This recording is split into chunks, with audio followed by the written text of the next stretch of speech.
My niece sent me a text by mistake. It uncovered a family plot to steal my inheritance, and what I did next left them speechless. I'm Dave, and until recently, I thought my family was just a little bit unfair. Nothing too extreme, just the usual favoritism toward my older brother Ryan, a 40-year-old man. He and his wife Lisa, a 39-year-old woman, have always been the golden couple. 2 perfect kids, Emily, a 17-year-old female, and Jake, a 15-year-old male. A big house, fancy vacations, and the full, unconditional support of our parents. Me? I took a different route. I run a small business, I'm single, and I don't have kids. My life is stable, comfortable, and drama-free. At least it was. I never felt the need to compete with Ryan, and I didn't care much about being the less accomplished son. But as I recently found out, it was never just about favoritism. They weren't just doting on Ryan, they were actively screwing me over. And the only reason I found out? A text message from my niece. It happened on a random Tuesday. I was at home watching TV when my phone buzzed. A message from Emily. Uncle Dave hasn't figured it out yet, has he? I don't think he suspects anything. I stared at my phone for a second, confused. Before I could even type a response, the message disappeared, unsent. A second later, another text popped up. Sorry, wrong person. Ignore that. Now, I'm not the type to overthink things, but something about it felt off. Emily and I have always gotten along well. She's a good kid, definitely more aware than her parents give her credit for. But this wasn't just a typo or a random mistake. I asked her, what was that about? She replied almost immediately, nothing, just a mix-up, LOL, ignore me. I let it go for the moment, but that uneasy feeling didn't go away. A week later, we had our usual Sunday dinner at my parents' house. I walked in, greeted everyone as usual, and sat down at the dining table. That's when I noticed something strange. Whenever I spoke, my parents, Ryan and Lisa, kept exchanging glances, not the normal kind either. These were quick, nervous looks, like they were waiting for me to bring something up. I hadn't mentioned Emily's weird text to anyone, but their reaction made it clear there was something they didn't want me to know. Lisa got up in the middle of dinner to take a phone call. She stepped into the next room, but I could still hear her whispering, "We just need a little more time before he finds out." That was the moment I knew I wasn't imagining things. I didn't say anything right away. Instead, I started paying closer attention. Later that evening, my cousin Mark pulled me aside and, out of nowhere, said, "Man, if you knew what your parents had been up to, you'd flip." I pressed him for details, but he just laughed it off and changed the subject. Then there was Jake, my nephew, who casually mentioned something about that house while talking to my parents. I asked, "What house?" The entire room went silent. Lisa quickly stepped in, laughing nervously. "Oh, just an old family thing, nothing important." That's when it hit me. My grandparents had left behind a house years ago. It was supposed to belong to both Ryan and me after they passed. I never heard anything else about it. At the time, I assumed my parents were handling it, but now I wasn't so sure. I went home that night and started digging. I don't usually go through old paperwork, but this time something told me to check. I went through my files and found a bank statement I didn't recognize. My name was listed alongside Ryan's on an account I had no knowledge of. The transactions made no sense. Large withdrawals, money being moved around, and, most suspiciously, an old deposit labeled property sale. I didn't remember selling any property. I called my mom the next morning and casually asked if she knew anything about an account with my name on it. Her tone changed instantly. "It's not something you need to worry about," she said, trying to brush it off, but I could hear the unease in her voice. That was all the confirmation I needed. A friend of mine works in real estate. I asked him if he could check property records for my grandparents' old house. It had been sold without my knowledge. I had never signed anything, never agreed to sell, but somehow my name was on the paperwork. A real estate contact later told me that a third-party notary had confirmed my signature. Someone had impersonated me. Someone had forged my name. I confronted Ryan first. I showed him the documents and asked him when, exactly, we had agreed to sell the house. He barely even tried to deny it. It was complicated. You weren't really in a place to take care of it. That was his justification, that I wasn't in a place to make decisions about my own inheritance. That night, Emily called me. She was crying. "I thought you already knew. I didn't mean to say anything." She admitted that her parents and my parents had been keeping this from me. She didn't know all the details, just that they had sold something that belonged to me and were hoping I wouldn't find out. She felt guilty. I reassured her that none of this was her fault. She was the only reason I had figured any of this out. Then my real estate friend sent me the final piece of proof, the sale agreement, my name forged. It wasn't just favoritism. It wasn't just unfair treatment they stole from me. And when I finally confronted my parents about it, they didn't even deny it. Ryan has kids to take care of, and we thought, as a family, we had to prioritize the people who needed it most. That was their excuse, that Ryan needed the money more than I did, so they just took what was mine. They expected me to let it go. They expected me to be okay with it. But they underestimated me, because now I had proof, and I wasn't letting this go. Ryan and my parents thought they could just sweep this under the rug. They thought I'd be too passive to do anything about it. They were wrong, because at the next family dinner, I walked in, set the documents down in front of them, and said, "When exactly were you going to tell me you stole my inheritance?" And that was when the real chaos started. Sunday dinner was always a big deal in my family. Every week, like clockwork, we all gathered at my parents' house for a meal that was supposed to be about togetherness. This time, though, I wasn't there for small talk. I walked in like usual, greeting everyone, pretending nothing was different. Ryan and Lisa were already sitting at the table laughing about something, while my parents fussed over the food. Emily and Jake were on their phones. Just another Sunday, except it wasn't. The moment everyone sat down, I pulled out the real estate documents and placed them in the center of the table.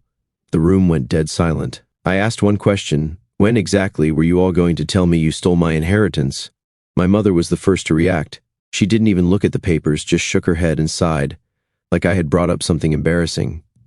"Why are you bringing this up now? This is family business." Ryan didn't even look at the documents at first. He reached for his drink, completely unfazed, while Lisa gave me a tight-lipped smile, the kind she always used when she wanted to act like the reasonable one in the room. "Dave, let's not do this here. This is supposed to be a nice dinner." My father stayed quiet, staring at his plate. Ryan finally glanced down at the paperwork for a second. His face was completely blank. Then I pointed to his name on the forged signature. His expression changed instantly. He sat up straighter, clearing his throat. "This isn't what you think." Lisa immediately jumped in, acting like this was all some big misunderstanding. "Dave, you have a good life. Do you really want to tear this family apart over money? Not over money, over theft." That's when Jake, completely unaware of how much damage had already been done, blurted out, "I thought we were waiting until next year to tell him." The entire room froze. Lisa shot him a look so sharp he instantly clammed up, turning pale as he realized what he had just said. I leaned back in my chair. "So, you were planning on telling me when? After you spent all the money?" My father, who had been silent up until this point, finally sighed and set down his fork. He didn't look at me when he spoke. "We sold the house. No denial, no excuses, just a matter-of-fact statement, like it was just another piece of family business. We did what needed to be done," he continued. "Ryan has kids to take care of, you don't." That was their justification. Because Ryan had kids, he was entitled to my share of the inheritance. I looked at them, all of them. My mother, who was acting like I was making a scene. My father, who had already accepted that he had done something unforgivable. Ryan, who still looked too smug for someone caught red-handed. And Lisa, who was trying to hold everything together with fake sympathy. I called them thieves. My mother gasped, like I had just cursed in church. Lisa reached for Ryan's arm, whispering something under her breath, but Ryan just leaned back in his chair and smirked. "What are you going to do about it?" He actually said that, as if he knew they had me backed into a corner, as if he thought I wouldn't dare escalate this. That's when I told him I was hiring a lawyer. My mother clutched her chest like I had physically hurt her. "You're going to ruin this family." Dad's face turned red. He slammed his hand on the table, standing up, furious. "You think some lawyer is going to fix this? You think tearing this family apart over some house is worth it?" Lisa turned on Ryan, snapping at him under her breath, probably realizing just how badly he had handled the situation. Emily got up so fast her chair scraped against the floor, running upstairs in tears. Jake just sat there, eyes darting between all of us, clearly trying to process how fast this family dinner had turned into a war zone. Ryan didn't say anything for a few seconds, just staring at me. Then, finally, his smirk faded. He got up, tossed his napkin onto his plate, and walked out of the dining room, like he was the one who had been wronged. Lisa followed him a second later, still whispering angrily at him. My mother wiped at her eyes, whispering something about how she couldn't believe I would do this. I stood up, grabbed my documents, and looked directly at them. "No, you ruined this family the second you decided I didn't matter." Then I walked out. By the time I got home, my phone was already blowing up. Text after text, some from extended family, some from family friends, some from relatives I hadn't spoken to in months. Some called me selfish, saying I should just let it go. Others told me they had suspected something shady was going on for years. A few sided with me, especially after I sent screenshots of the documents, but most of them just didn't want to be involved. And then there were the messages from my parents. Mom, I can't believe you would do this to us. Dad, fix this now before it's too late. Ryan, you're making a mistake. Lisa, we can talk about this like adults. I ignored every single one. They had spent years making sure I never knew the truth. Now they were panicking because I did, and they still had no idea how far I was willing to go to make things right. Ryan thought this was over. He thought I was bluffing. He was wrong. The next morning, I sat in a lawyer's office with a folder full of documents. My real estate contact had helped me pull up the property records, the forged sale agreement, and the bank statements linked to my name. My lawyer flipped through everything, barely speaking, until he reached the signature page. He tapped the forged signature and immediately pointed it out. This is fraud. That was all I needed to hear. He walked me through my options, explaining that not only was this a civil case, but it could also have criminal implications. There was no gray area, my name had been used illegally, and money that rightfully belonged to me had been stolen. I wasted no time. I told him I wanted to move forward. He started drafting the paperwork immediately. With the legal wheels turning, I sent a single text to Ryan. I spoke with a lawyer. Less than 5 minutes later, Ryan replied, "You can't prove anything." The idiot had just incriminated himself. I took a screenshot and forwarded it to my lawyer. He chuckled and added it to the file. Not long after, Lisa called. The tone was completely different from before. Gone was the smugness from Sunday dinner. Now she was in full damage control mode. She spoke carefully, trying to sound reasonable, throwing out phrases like family misunderstanding, and let's handle this privately and we can work something out. I let her talk. Then, when she was done, I told her it was too late. She hung up. That's when my parents switched tactics. They must have realized that ignoring me wasn't working, so they went for the guilt trip approach. My mom started reaching out to relatives, twisting the story. She told them I was trying to tear the family apart over a little money. She called me ungrateful, saying that my parents had done everything for me, and this was how I repaid them. Then came the messages. Some relatives parroted her words, telling me to drop it. Others were more careful, asking what was going on. A few, the ones who actually wanted to know the truth, switched sides once I showed them the documents. The family divide had started. Then a family friend reached out. "I heard what's going on," he said. "I figured you should know. This isn't the first time Ryan has done something like this." That caught my attention. Apparently, Ryan had a history of shady financial moves. Nothing on this scale, but he'd borrowed money from relatives before and forgotten to pay it back. He'd convinced one of our uncles to invest in a business idea that mysteriously fell through, but Ryan still walked away with a new car a few months later. This wasn't just about my inheritance. Ryan had been using people for years. I took that information straight to my lawyer. That's when we dug into the bank account, the one with my name on it that I never opened. My lawyer told me to report it, and within 24 hours, a fraud investigation was opened. The bank was legally required to look into it, which meant Ryan and my parents were officially in trouble. The next day, Emily sent me a text, "I want to help." She said she'd been keeping quiet because Lisa had told her not to get involved, but she knew what they did to me was wrong. She told me she was willing to testify if I needed her to. I told her I wouldn't ask her to do that unless she was absolutely sure. She didn't hesitate. I am. While I was processing that, my phone buzzed again. Another message, this time from Ryan, but he hadn't meant to send it to me. "We need to fix this before it gets worse. It was meant for Lisa." I read it twice, then took a screenshot and sent it straight to my lawyer. I didn't respond to Ryan. There was nothing left to say. Instead, I called my lawyer and told him my final decision. I was taking them to court. Ryan must have realized the legal case against him was getting serious, because instead of preparing a defense, he went on the attack. He started spreading rumors that I was only suing because I was broke and desperate for money. He made sure to tell everyone that this was just a cash grab, not an actual betrayal. At first, it was subtle. A few relatives started acting differently toward me, sending awkward texts asking if everything was okay. Then it got worse. My mom, true to form, started calling every family member she could reach, making it seem like she was the real victim in all of this. She went on about how much she and my dad had sacrificed for me, and now I was repaying them by trying to destroy the family over something that wasn't even a big deal. Some relatives took their side immediately. Others weren't so sure. That's when my inbox started filling up with messages. Some were supportive, some were aggressive. A few cousins reached out directly, clearly torn. They asked me if the rumors were true. "Are you really suing because you need the money?" I sent them screenshots of the forged paperwork, the bank statements, the property records. The reaction was immediate. Some of them switched sides right away. They had assumed this was just a petty financial dispute, but seeing actual proof of fraud, that changed things. Then Emily texted me. They're freaking out. Mom and Dad are arguing over how to handle you. Lisa and Ryan weren't on the same page. Lisa wanted to find a way to settle this quietly. Ryan wanted to play hardball. My mom? She was somewhere in the middle, trying to keep up the illusion of a perfect family, while whispering in Ryan's ear that I was just going through something and would drop it eventually. Then, a new development. One night, I got home late from work and found an unmarked envelope at my doorstep. No return address, just a single sheet of paper inside. It was a printed email exchange from years ago. Ryan had emailed a lawyer asking how to remove someone's name from an inheritance without them knowing. Ryan had been planning this for a long time. I had no idea who sent me the letter, but it was exactly what I needed.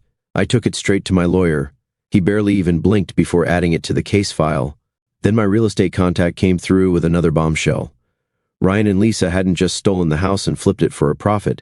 They had used part of the money to put a down payment on their vacation home. I'd assumed they just took my share for personal use, but they hadn't just stolen the house. They made money off of it too.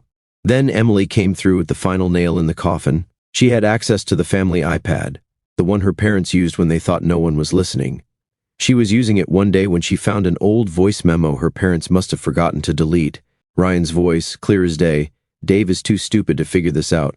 By the time he does, it won't matter. She sent me the recording.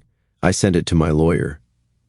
His reaction was instant. This isn't just fraud. This is a slam dunk. That's when Lisa suddenly changed her approach. She called me, acting calm, reasonable. We should talk this out like adults. She suggested a family meeting. No lawyers, no drama, just a mature conversation. I ignored the call. Then my mom texted, "We're still family. Do you really want to drag us through court?" Ryan, on the other hand, wasn't trying to be reasonable at all. He called me furious. "You have no idea what you're messing with. Back off before you regret it." I hung up without a word. Then the next morning, I officially filed the lawsuit. The reaction was immediate. Relatives who had stayed neutral now had to pick a side. Some doubled down, insisting that this should have been handled privately. Others cut contact with Ryan and my parents completely, disgusted by what they had done. But Ryan, for the first time, was starting to realize he wasn't in control anymore. And now, he was panicking. The lawsuit became public knowledge faster than I expected. Word spread through the family like wildfire. At first, it was just whispers in the group chats, messages asking if it was true, if I was really suing my own family. Then it escalated. Relatives started taking sides. Some called me saying they understood why I was doing this.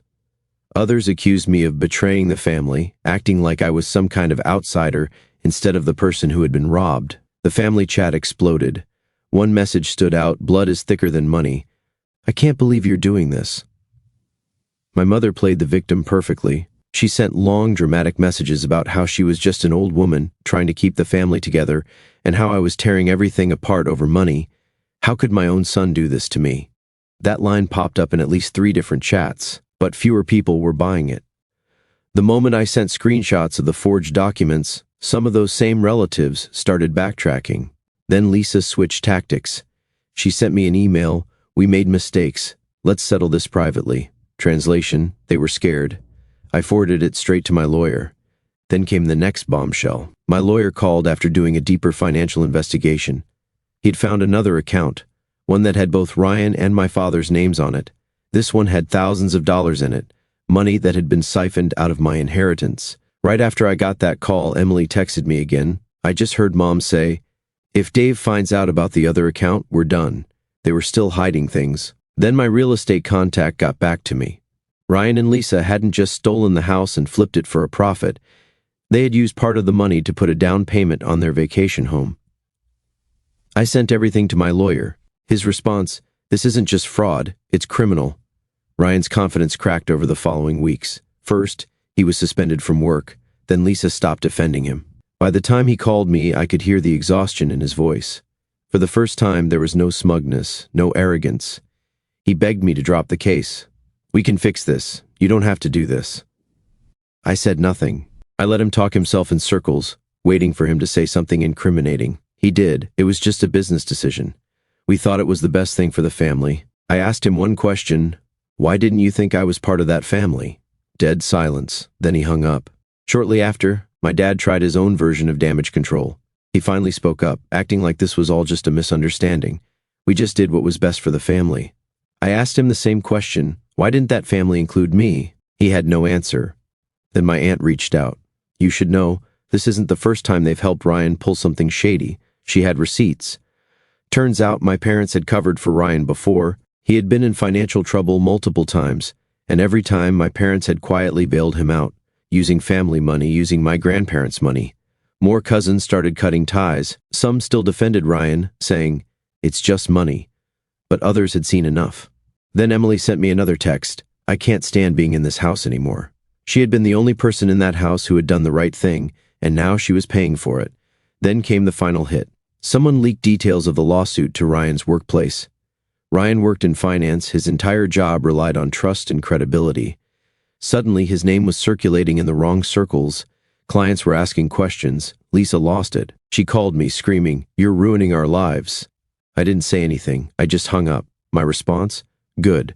The lawsuit was officially moving forward. A court date was set. My lawyer was confident. Everything was lining up against Ryan and my parents. Ryan must have realized just how deep he was in, because out of nowhere, he tried to settle through his lawyer. He made an offer, less than half of what I was owed. I didn't even entertain it. My lawyer sent back a clear response: "We're going to court." Then another major blow. The bank that allowed Ryan to forge my signature admitted their mistake. They launched an internal investigation, which meant more official documentation confirming fraud.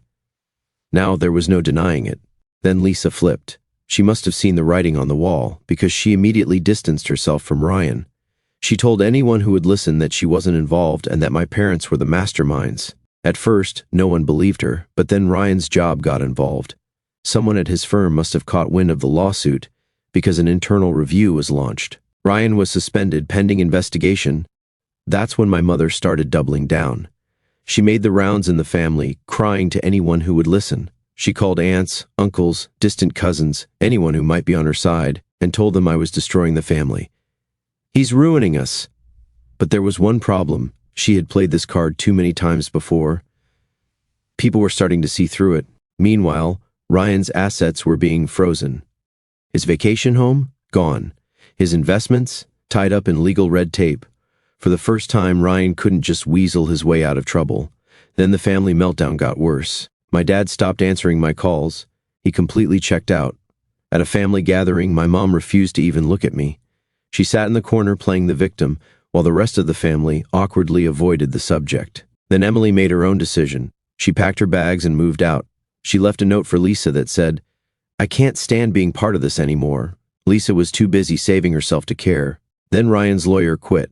Once he saw the forged documents, the bank investigation, and the recorded confession from Emily, he walked away from the case. Now Ryan was scrambling. Lisa wasn't sticking around to go down with him. She packed up the kids and left, moving in with her parents until things settled. But things weren't settling. They were falling apart fast. Ryan went to the last people who might help him, my parents. He begged them for money, anything to make this go away. But they didn't have enough. Then, the final humiliation. The judge at a pre-trial hearing. Ryan tried one last pathetic defense, claiming he had no idea the documents were forged and that it was all a misunderstanding. The judge shut it down immediately. "If you don't cooperate, you will face major consequences." That's when Ryan finally cracked. In open court, in front of everyone, he confessed. And just like that, he threw my parents under the bus. Ryan's confession didn't just seal my victory. It set off a chain reaction that completely destroyed my parents' carefully crafted image. Under oath, Ryan admitted everything. He told the court that my parents had been the masterminds behind the fraud.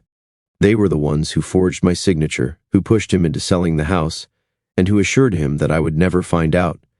With that single confession, my parents lost everything. Then Lisa turned on him. She had been keeping her distance ever since things started falling apart, but now she saw her chance to escape. She filed for separation the very next day, publicly blaming Ryan for dragging their family into this mess. Ryan had no support left. Then my mother tried to pull off one last lie. She acted shocked, gasping, pretending she had no idea Ryan had done all of this. "We never knew about this. We would never do something like this to our own son." But the financial records said otherwise. The bank records, the fake accounts, the money trail leading directly to them. It was all laid out in court. My father, silent up until that point, finally snapped. The moment the court confronted him with his direct involvement, he lost his temper. His voice boomed across the courtroom, shouting about how ungrateful I was, how I wasn't supposed to find out, how this was all just about what was best for the family. It was the worst thing he could have done. His outburst only made him look guiltier. Then, the final nail in the coffin, the criminal investigation. The bank, realizing just how deep the fraud went, officially reported my parents for their role in facilitating Ryan's crimes. My mother couldn't take it anymore. She lost it in court, screaming at me in front of the judge, "You're destroying this family. You've ruined us." The judge had to tell her to be quiet. The rest of the family had seen enough. Aunts and uncles who originally defended my parents now turned on them completely. One of my uncles shook his head, disgusted. "You stole from your own son. We trusted you." Ryan, meanwhile, got his final punishment. His job fired him permanently. His employer had been waiting for the court's decision, and after seeing the evidence, they blacklisted him from the industry. Then came the financial collapse. The legal fees, the court-ordered damages, the fraud investigation. All of it drained my parents' retirement savings. They went from financially secure to completely drowning in debt overnight. Then Emily's testimony. She took the stand and, without hesitation, revealed that she had overheard my parents and Ryan laughing about how I would never find out. She was the final blow that ended their credibility completely. Lisa, meanwhile, didn't even pretend to care anymore. With Ryan completely ruined, she moved on immediately. She started dating someone new within weeks of filing for separation. Ryan had lost everything: his family, his job, his reputation. And in court, he broke down completely.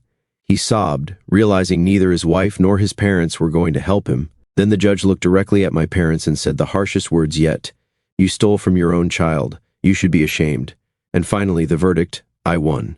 I got my rightful inheritance, plus additional damages. Ryan, my parents, they were completely destroyed. Winning the court case didn't mean everything was over. If anything, the real fallout was just beginning. Ryan was the first to hit rock bottom. With no job and mounting legal fees, he had no choice but to sell his house. The same house he had bought using money from my stolen inheritance. The sale didn't even cover all his debts. With nowhere else to go, he crawled back to my parents.